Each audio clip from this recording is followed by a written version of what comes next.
हम सब जानते हैं कि पीस कितना इंपॉर्टेंट है। सारे सुखों से, सारे नाम, सारी शोहरत, सारा पैसा, इन सब से कहीं ऊपर पीस आता है।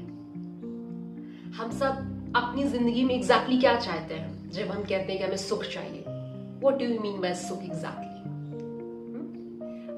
मतलब मैं आपको बहुत बड़ा बंगला, बहुत बड़ी गाड़ी दे दूं और सारे भौतिक सुख दे दूं और पीस ना दूं, भीतर हलचल मची रहे, रह लेंगे आप खुश?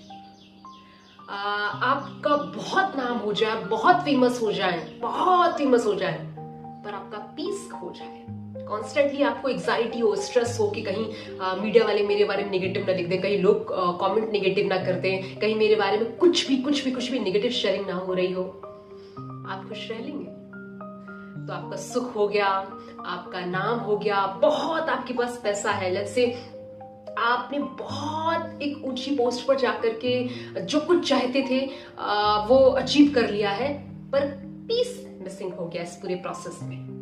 से आप किसी एंट्रेंस एग्जाम की प्रिपरेशन कर रहे थे और आप एग्जॉस्टेड हो चुके हैं, हो गया है या नहीं हुआ है दैट्स अ डिफरेंट थिंग, पर आपको ना वाई नजर नहीं आ रहा है उस चीज का, ठीक है? आप सिलेक्ट हो जाते हैं, आपको नौकरी मिल जाती है, आप करने लग जाते हैं, पर आपका पीस डिस्टर्ब हो गया। आपका जिस तरह की पर्सनालिटी है, जो आपका मन है, आपने उस काम को करके जाना कि ये तो मेरे पर्सनालिटी के एकदम विपरीत जा रहा है, ये तो मेरे मन के एकदम विपरीत जा रहा है। आप रोज जाते हैं बेमन से क्योंकि आप उस पद को छोड़ नहीं सकते, है ना?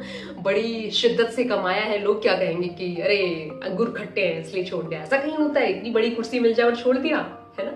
इस भय से आप कर रहे हैं, छोड़ भी नहीं सकते, भीतर पीस मिसिंग हो गया, कैसे रह पाएंगे, है ना?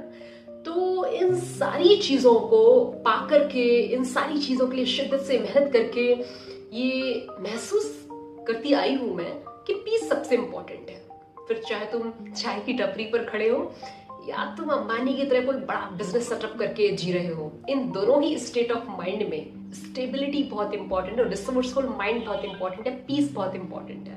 हो सकता है कि चाय की टपरी वाला इंसान भीतर से बहुत पीसफुल हो, वो खुद से क्या कम्युनिकेट कर रहा है, that's very important. I am not saying कि चाय की टपरी खोलना is a good idea, no. All I am saying is कि आपका भीतर से अपने साथ कम्युनिकेशन कैसा है, आप खुद से बात कैसे करते हैं, आप अपने आप में कहीं ग्लानि महसूस तो नहीं कर रहे हैं, आप अपने आप को छोटी निगाहों से तो नहीं देख रहे, आप जज तो नहीं कर रहे कॉन्स्टेंटली, आप जबरदस्ती खुद के ऊपर प्रेशर तो क्रिएट नहीं कर रहे हैं। उस सेंस में मेरा मतलब है पीस। पीस का मतलब है जो चीज जैसी है, आज आप जहां भी हैं, आज आपकी जो भी प्रेजेंट सिचुएशन है उसको एज इट इज एक्सेप्ट कर लेना, इज कॉल्ड पीस।